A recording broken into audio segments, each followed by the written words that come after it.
It's a great pleasure to be here. I'm sorry I was running a little bit late. It shows the importance of investment in our transport infrastructure here in London. But it's a great pleasure to be here. And you said in your introduction that I'm here to speak for you. I was asked here to speak to you, but I think that it's an important slip because I am also here in government to speak for you and to speak up for the role of the arts in society within government. And that is a absolutely central part of my job and the task that I have. And it's a real pleasure to join you here today to think about that. And I wanted to address some of the findings from phase one of the inquiry that is being launched. Sometimes I've discovered in the past 5 months, sometimes people refer to the DCMS as the Department for Fun. It is, I'm sure, always well meant. But it misses the point to an absurd degree. Now, it is true that in the DCMS, sometimes people put kisses on the bottom of their emails to each other. This doesn't happen in any other department of government. But just because we believe in working collaboratively, that doesn't mean that there isn't an incredibly important point to what we do. The industries that DCMS represents are among the most successful in the UK. They add billions to our economy. They have an enormous positive impact on society. We probably represent the best ambassadors our country has. Don't tell the Foreign Office. And what we do adds to the quality of life.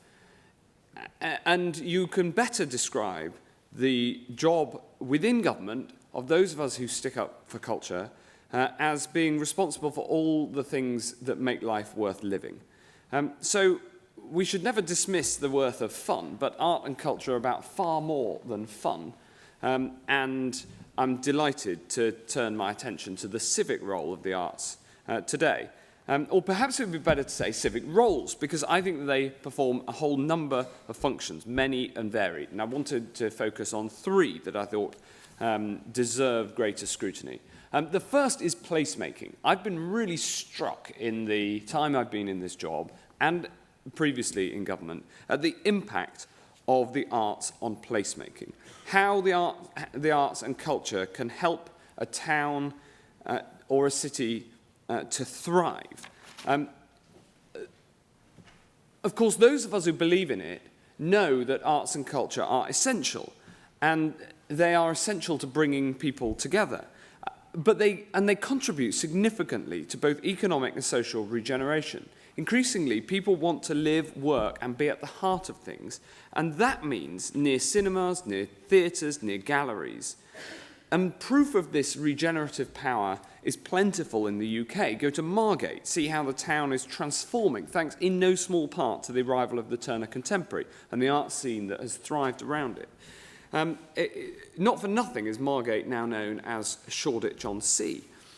I say that as someone who happens to like Shoreditch. Or go to Liverpool.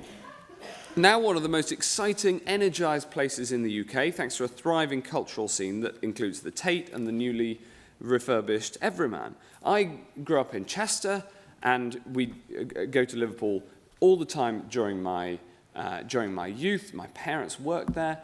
And the transformation, thanks to urban regeneration, but especially thanks to investment in the arts in the centre of that city, has been phenomenal. Next year, go to Hull. There you see the regenerative power of culture taking place before our very eyes. Even before the year as the City of Culture has begun, the impact on Hull has been incredible. It's another place I know well from my youth and is transforming in a hugely progressive and positive way, thanks to the arrival and the attention of arts and culture in a really big way. It's estimated that the City of Culture will deliver a 60 million boost to Hull in 2017 alone. And the city's seen over £1 billion in investments since 2013 when it was awarded the title. And we'll continue to push this regenerative power of culture. In 2018, Newcastle Gateshead will host the Great Exhibition of the North to celebrate the best in culture, art and design in the North. And the aim is not only directly to have a positive impact, but also to transform perceptions of the region locally, nationally, and internationally. And so in terms of placemaking, there's a role for arts organisations to be in the town halls and parks of our communities, the focal points, acting as places for people to debate about important issues facing society and helping create a space where voices can be heard. It's essentially a civic space, a non-commercial space where people can come together. And I think that's incredibly exciting. The second thing I really want to mention and touch on is about participation. Who is it who visits these institutions? And let us think about this question, and especially in the context right now, given that everything that's happened in 2016. Engaging with arts and culture is a key to strengthening communities. You may remember the relatively recent report by the New School of Social Research in New York that found readers of literary fiction tended to be more empathetic than most. It's through art that we better understand each other. And the review of the social impacts of culture and sport from last year showed that cultural participation can contribute to social relationships, community cohesion, make communities feel safer and stronger. And there were positive links between cultural participation, improved social skills, and engagement with the wider community. And this research is being put to practical use.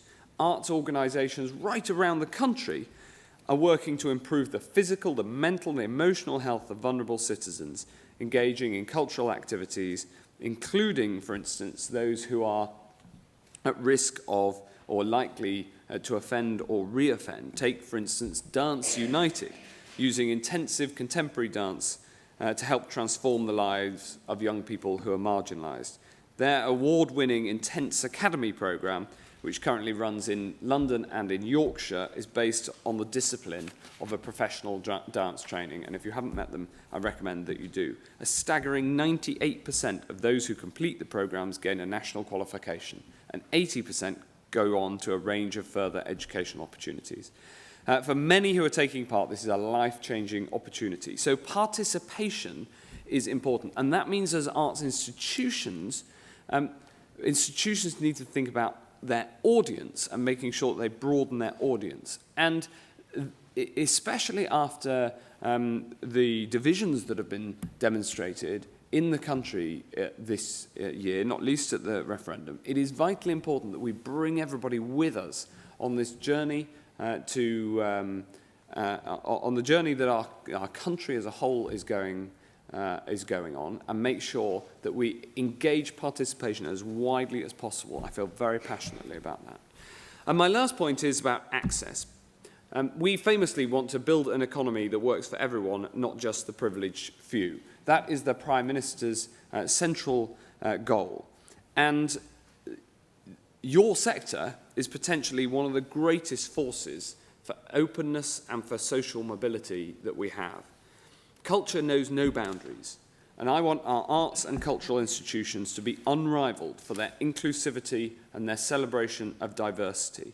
Not only a great array of artists and artwork and excellence, but showing true diversity in the workplace at all levels, right to the very top, in the audience, and diversity of all types.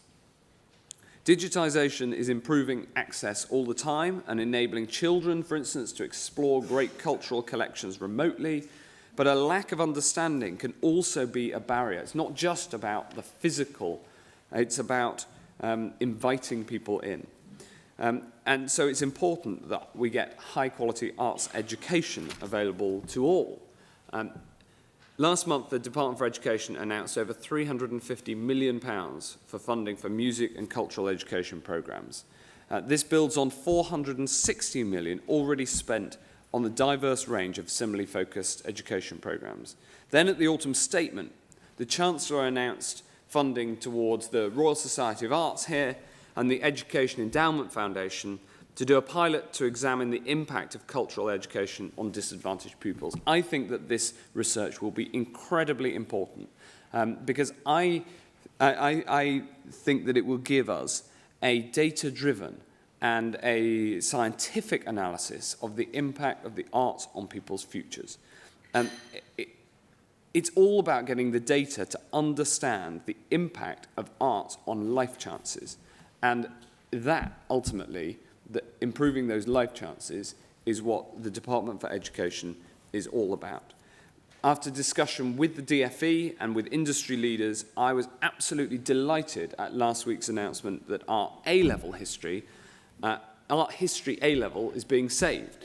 Now it is crucial, and this is a really important point, now it is crucial that our leading museums and galleries work closely with schools that are already offering or thinking of offering the A-level to help with their teaching, particularly in state schools where the uptake has traditionally been very, very low.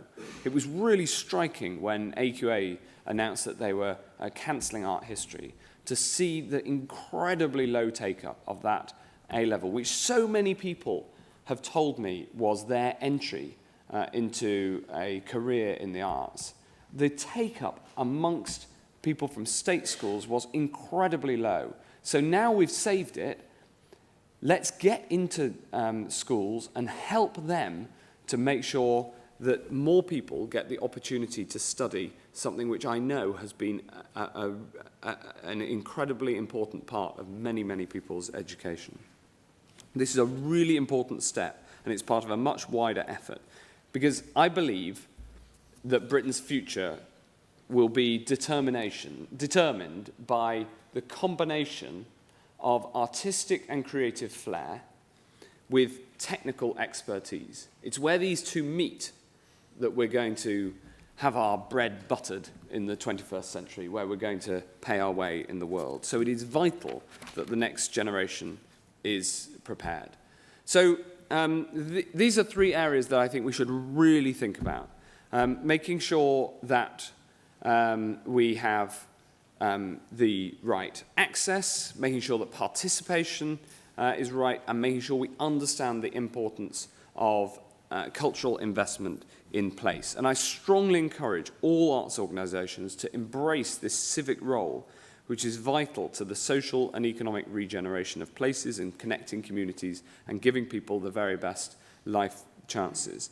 And I look forward to receiving updates from the Kalous Gulbenkian Foundation on the next phases of the inquiry and how the proposals for how the civic role of the arts can be strengthened further. But just before I end, I just want to say this. The role of philanthropy in the arts to help fund it, but also to help connect it to communities, is incredibly important. And I want to thank all of those who participate in philanthropic support for the arts, whether that's through foundations or trusts, or through corporate support, or from individuals. Because there is a strength that's brought, not just from the monetary financing, which is very important, but also from that connection with communities that comes from philanthropic support. And I'll end, if I may, with a quote from Alan Bennett's History Boys. And through it concerns, though it concerns reading, I think it applies to all art and all culture. The best moments in reading are when you come across something, a thought, a feeling, a way of looking at things, which you had thought special and particular to you. Now here it is, set down by someone else, a person you've never met, someone who even may be long dead. And it is as if a hand has come out and taken yours. I want everyone in our society to know the benefit of that hand reaching out and taking theirs. And that, at its purest, is the civic role of arts and culture. And I ask you, is there anything greater?